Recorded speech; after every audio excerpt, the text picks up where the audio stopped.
Welcome to Manager Tools. Today's topic, one-on-ones while traveling. Part 1. Here we go.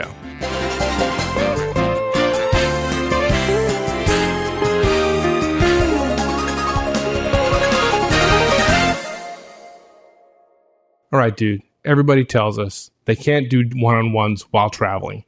They travel too much. It's too hard. And of course, now, every time we talk about it, you laugh at me because you've probably missed like maybe 2 or maybe even 3 one-on-ones in 20 years. Yeah. You have like millions of miles in the air. So you can't be done, apparently. The vast majority of my one-on-ones, for years, they were 90% over the phone while I was traveling. But I understand the concern. I understand the complaint. That's why we're doing this cast, right? They can't do it. And there are some simple things some mindsets to change and some behaviors to consider. And then I think people will find it's okay. Okay, good. So what are they? What do we do? So the first thing you got to know is that travel itself doesn't make one-on-ones harder, guys. It's our habits, our behaviors while we travel that makes the difference. Okay. And let me tell you something else. If you travel, you've got to learn to do one-on-ones when you travel. You can't just say, well, when I'm traveling, I won't do them. I'll do them when I'm back in the office, because that'll increase the chances that they don't happen. And when you get back to the office, there's probably going to be more pressing things to get done. Number 3, obviously, we've talked about this before, but do them on the phone. Use Skype if you can, or use a video call on your smartphone. It'll work just fine. Like, some people just don't get that. I mean, they just say, oh, well, that's for people who are comfortable on the phone. I'm not. Yeah. But folks, if you're a manager, you got to get comfortable being on the phone when you're doing one-on-one. Simple. And particularly if you're a manager who happens to travel a lot. Yeah, exactly. The idea that you're a manager that travels a lot and yet you're somehow uncomfortable on the phone doing one-on-ones that's just a behavioral scotoma is all that is. Number 4, and this will surprise some people, and some people will want to drive a truck to this loophole, but we've got to give ourselves some flexibility. Okay. We've got to be willing to say, what's an area where I can give a little bit in terms of how I conduct my one-on-ones so that I can conduct them when I'm on the road.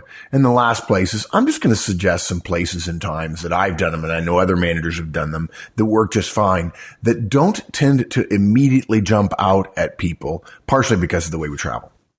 All right. So let's get right into talking about the fact that travel doesn't make it harder. Our habits do. And managers have some weird habits. They do things when they travel that they wouldn't dream of doing when they're back in the office. It's really kind of interesting. What's funny about it, you say weird, and it's weird from one perspective, but to them it's completely normal, right? In fact, I'm sure some people would say that the way I travel is weird. But anyway, the reason we've determined that many managers don't do one-on-ones when they travel is because their travel behaviors were set. In other words, they learned how to travel. They developed their travel behavioral habits and behavioral sets before they started doing one-on-ones.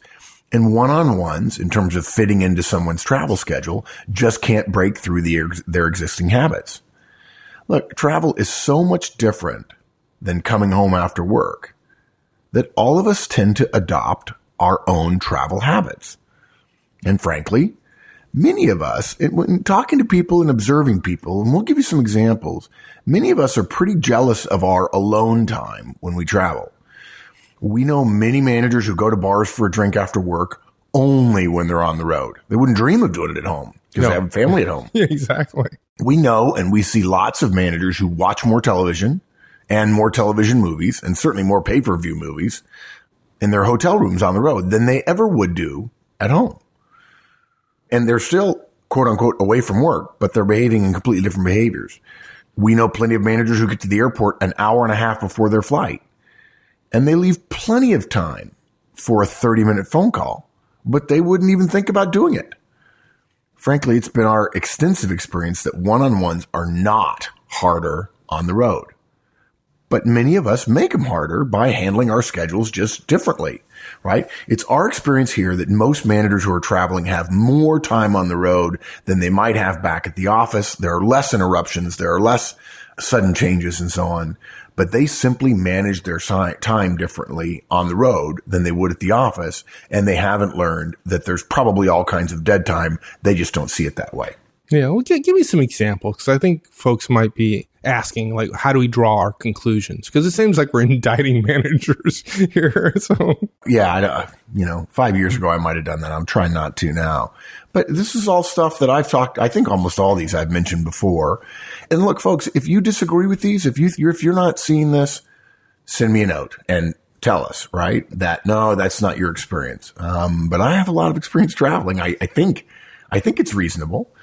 Let me just mention the first one and pop some bubbles.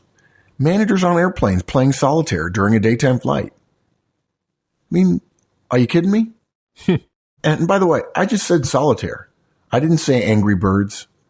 I didn't say golf on their iPad. It's 2:00 in the afternoon. Do you do that at the office? Or is it because nobody's watching you that you do it? Well, actually, people are watching you, just not people whom you fear because of their role power or their ability to gossip.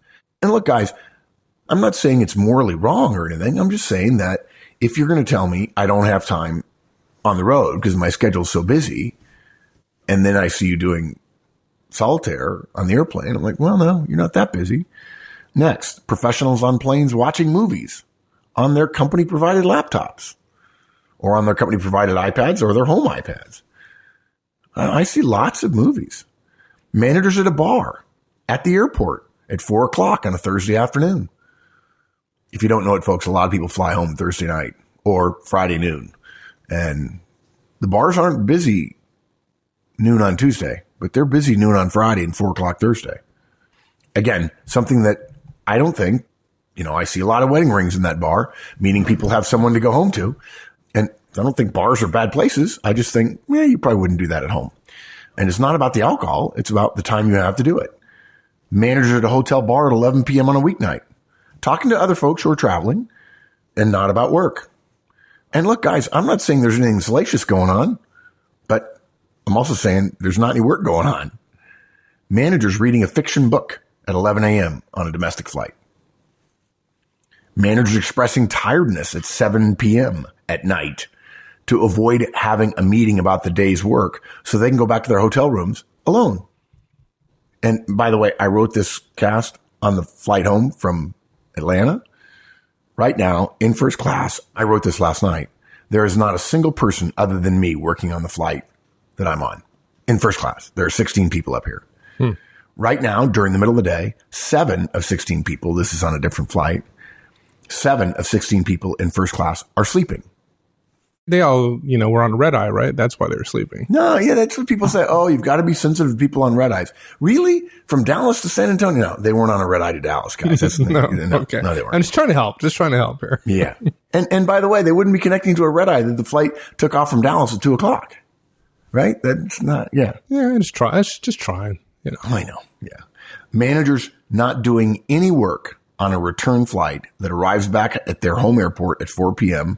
and they go straight home rather than going to the office without having accomplished a lick of work that day other than doing email while they were waiting to get on the flight and saying, well, I got on an airplane. Well, guys, getting on an airplane didn't work.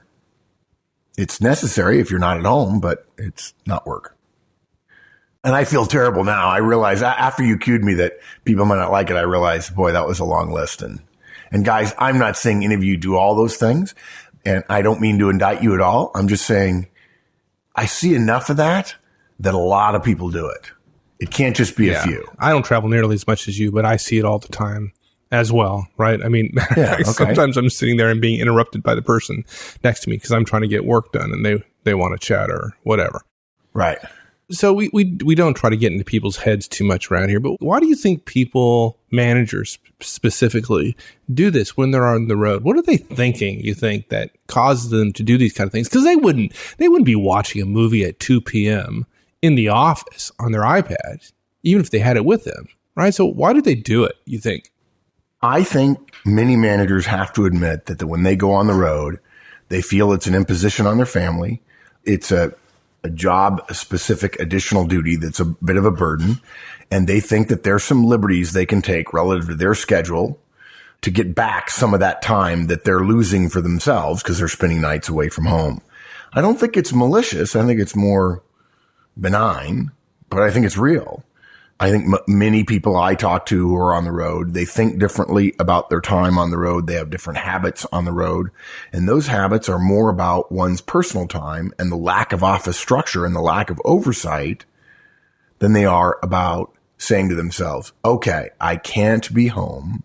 I need to protect my home time. How can I get the most done on the road while clearly costing the company additional money that I wouldn't be costing if I was just in the office, so that I'm maximizing the dollars, the cost of this trip, and also maximizing my time at home.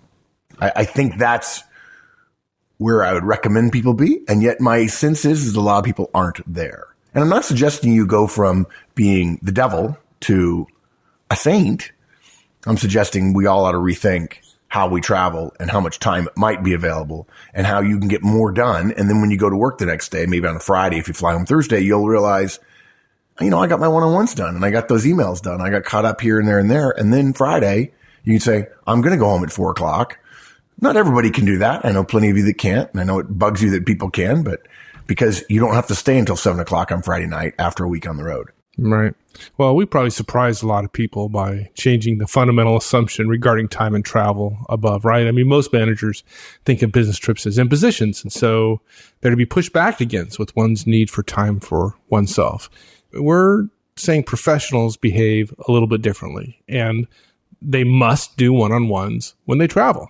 Yeah. The professional way to think of a business trip is a chance to focus on getting as much work done, both to justify the expense to the firm, and to protect one's family's time when one gets home. That's the way we recommend you see it. We know there are going to be trips that aren't that way. We respect that. But we think on the main, that's generally how if more of us thought that way, business trips would be more effective. And people wouldn't hate them nearly as much because when they got home, they'd have more work done. And you and I have a special thought around one-on-ones because we said, this bullet point is you must do one-on-ones when you travel. And so we think of one-on-ones as somewhat different than everything else you might do during a week, whether you're traveling or not. Yeah. We think that travel is not an imposition.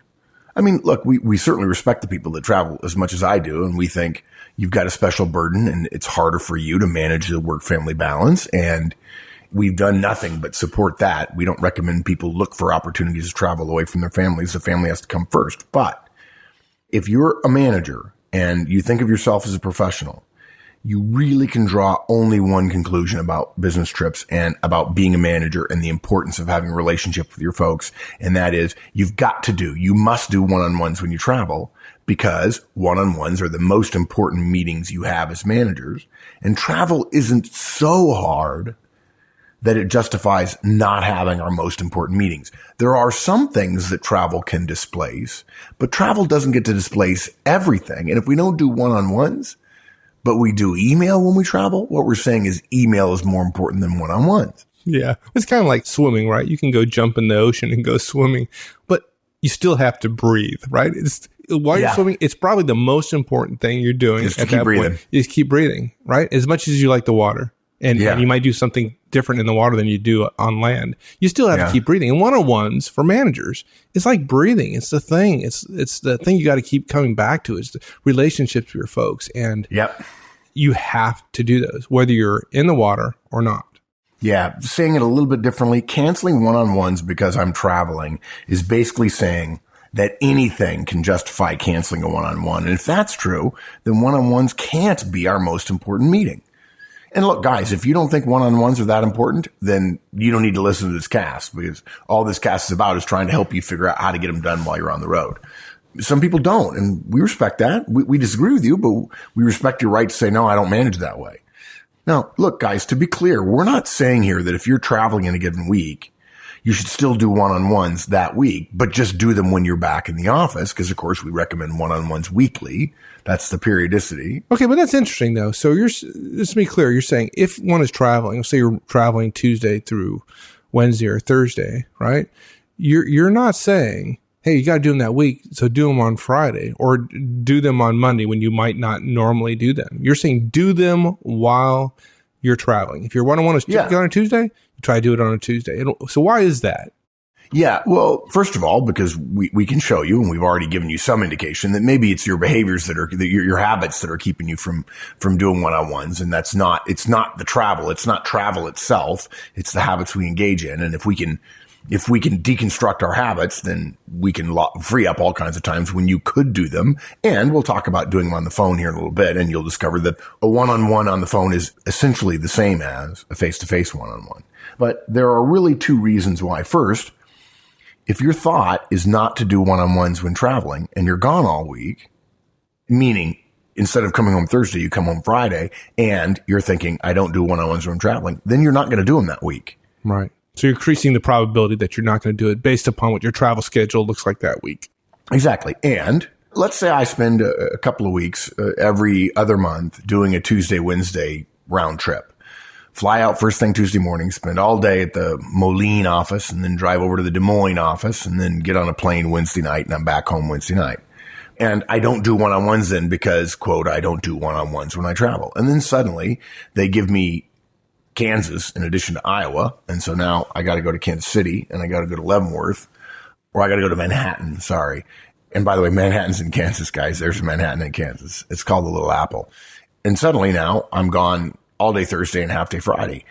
Because of my belief that I don't do one-on-ones when I travel, I'm now in a situation where I don't do one-on-ones that week. And it is the pattern of one-on-ones over time, not any one-on-one that really, really makes a difference. And again, the idea that you don't want to do one-on-ones when you travel is essentially a falsehood. It's a false problem to put in the way. And look, the other thing is when you get back to the office, you'll be catching up on the work that so many of us don't do when we're traveling, and your one-on-ones are going to be difficult to have then. And despite the benefit of doing them face-to-face, folks, that is not an imperative. You can be an exceptional manager and never have a face-to-face one-on-one. Mike tells a story about inheriting a group in Sacramento, wasn't it, Mike? Sacramento, that's right. Sacramento, you were in Northern Virginia, and the manager was in Sacramento, and you couldn't get out there for about 3 or 4 months. And you then went out there, and you had been doing weekly phone one-on-ones. And when you sat down for your first face-to-face and met her and her team for the first time, she said to you, I have to tell you, Mike, these one-on-ones are great. I have a better relationship with you now, just having met you, than I had with my previous boss. And then she said, and my previous boss's office is right next door to me. Right. And she'd been working for him for 5 years, right? It's like, okay. Yeah. And look, guys, we're not saying they're as good as face-to-face. We're not. We're saying they're better than nothing at all. And if you have plenty of opportunities for face-to-face, a phone one-on-one while you're traveling is fine. It's absolutely fine. It's not an imperative to do them face-to-face. Periodic telephone one-on-ones are not in any way deleterious to the relationship you're trying to build with your directs. Simple. Right. And so you do them on the phone or a video call if you can. Yeah. Look, we've always said that one-on-ones face-to-face are best.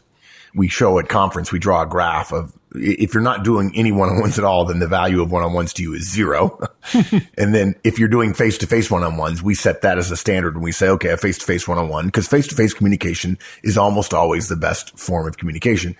Then that scores 100. Well, if you're doing a phone one-on-one, it's worth 80 points. It's 80% of the value. And people always say, well, it's not as good as face-to-face. Look, we admit that. We know that. You don't get facial expressions. You don't get body language. Yeah, it's better than 0, though. That's exactly the point. To compare it to face-to-face is it's not an unfair comparison.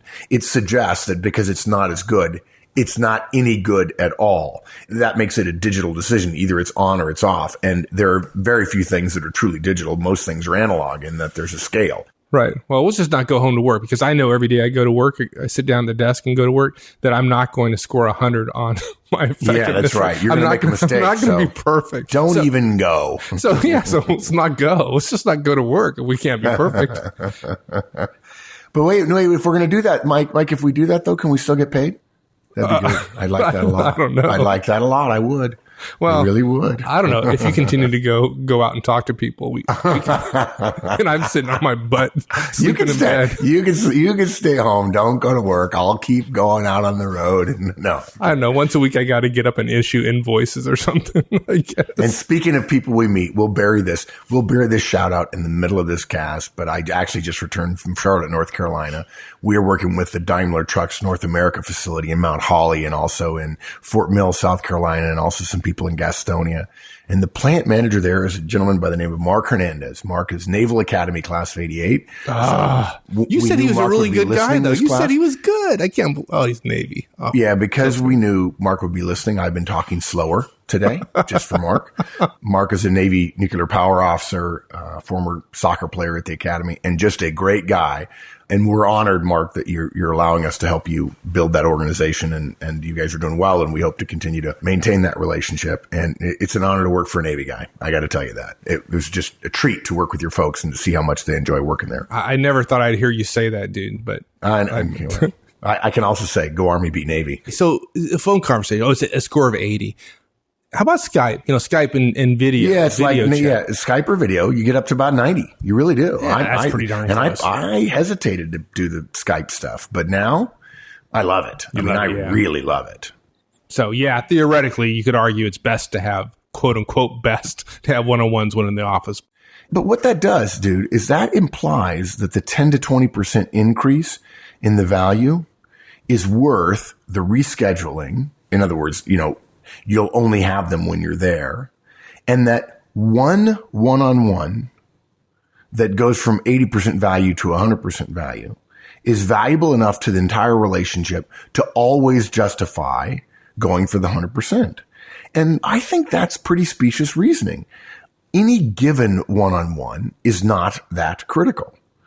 Any given one-on-one dropping down to do a phone value of 80 that ensures that you do the one-on-one. And in fact, interestingly says to your directs, I do this even when I travel.